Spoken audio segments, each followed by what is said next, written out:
yesterday I went around and raked our place. So now we're just out here checking. I'm hoping it's going to be dry enough.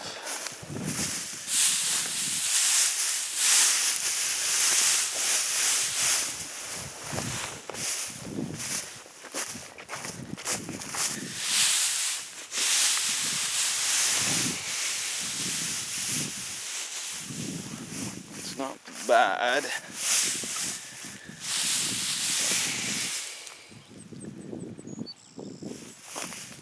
Pretty good. Anyway, yeah, so we went around and raked it yesterday. And now we're gonna get her baled up.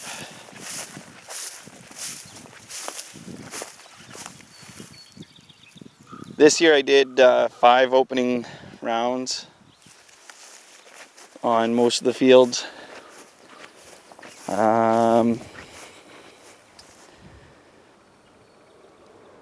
Yeah.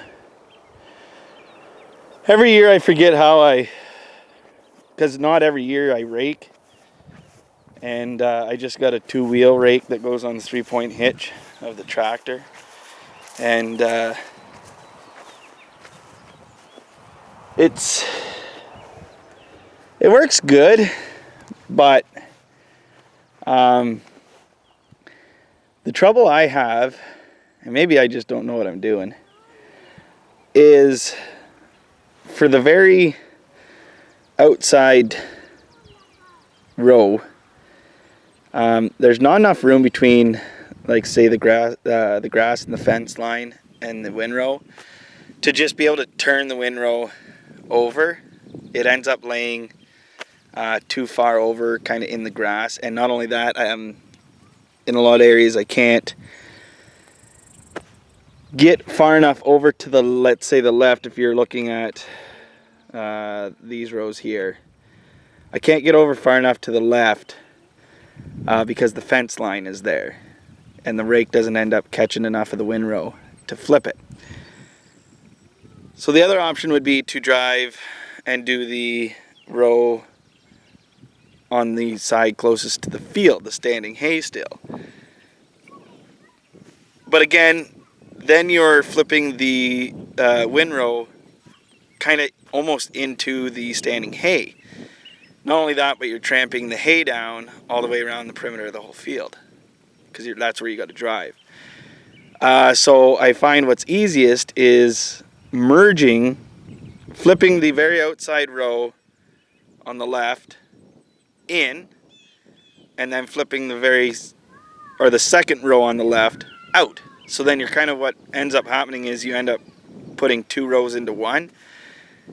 The only downfall with that is then you end up with a really kind of wide row, and I'm pretty sure in the past the baler doesn't always tend to pick up the full width, so that's a bit of a pain.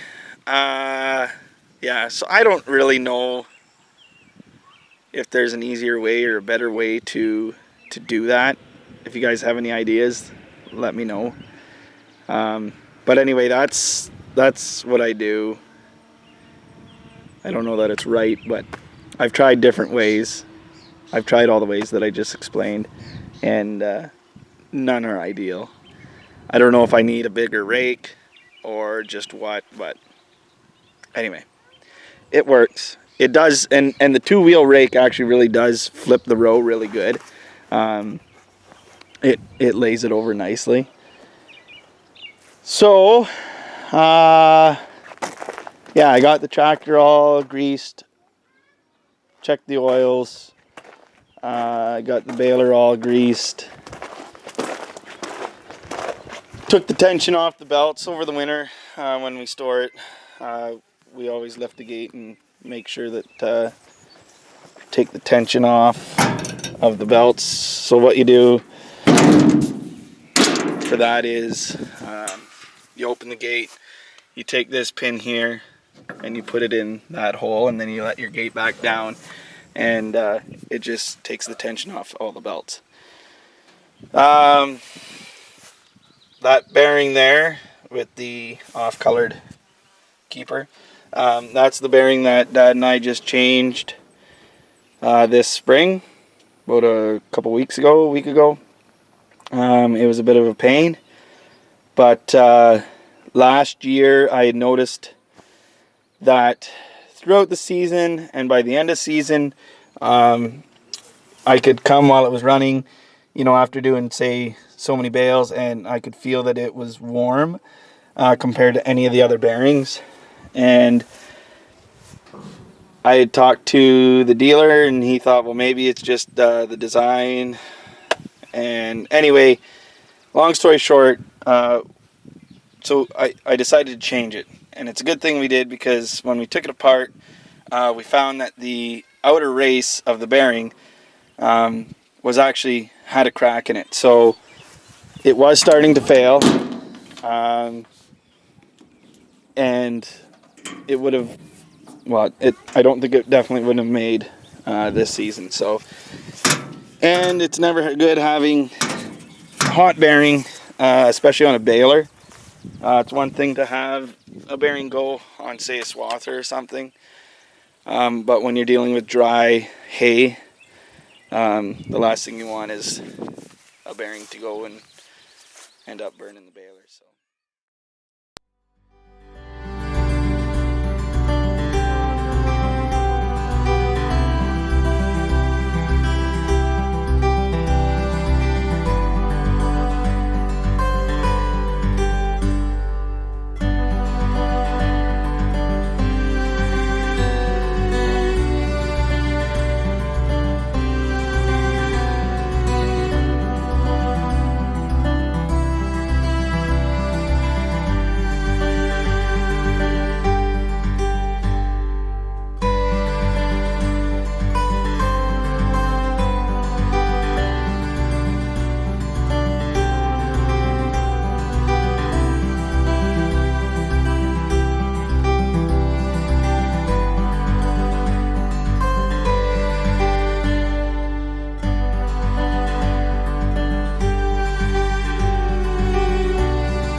Yeah, I don't really know how many bales to expect out of the opening rounds this year, but just judging by the thickness and how tall the hay is this year, I'm definitely expecting more than usual.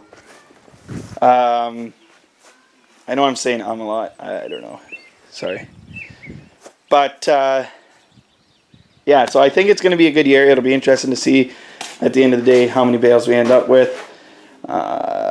We ended up going and getting, hopefully, our year's supply of sisal twine. So I run the 16,000 sisal. Most guys are running the synthetic. I think it's 24,000 or 28,000. I don't know. But we store our bales outside, and in the winter, you get that ice, and with the synthetic, you got to cut it off. You don't want the animals eating it. It doesn't break down, so when you go to spread manure, if it's just laying on the ground, it's going to end up getting in all your bearings and everything on the manure spreader. So you have to take all the twine off. And when your bales are stored outside, that's pretty much impossible to do so. So we go with the sisal, and it breaks down quite quickly. So that way we can leave it on the bale when we feed it.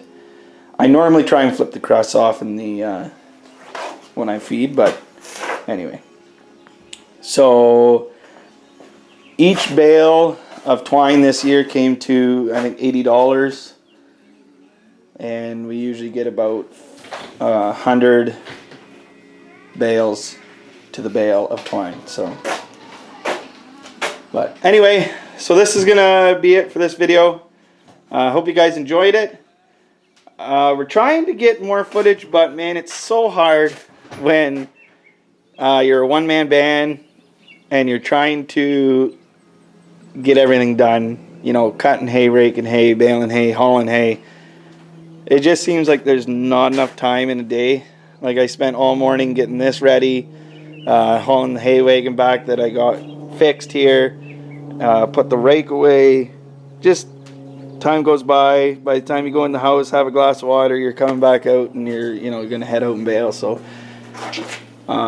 it's just hard to carry the camera around, but we're gonna try and get some footage. But hopefully you guys enjoyed it. If you guys did, make sure you guys subscribe to the channel and hit that thumbs up button. That's much appreciated, because when you guys hit the thumbs up button, the video kind of gets more publicity when you do that. So, and always, as usual, leave us a comment. We love knowing what you guys are thinking, what we're doing wrong, what we're doing right. So yeah. Anyway, guys, ciao.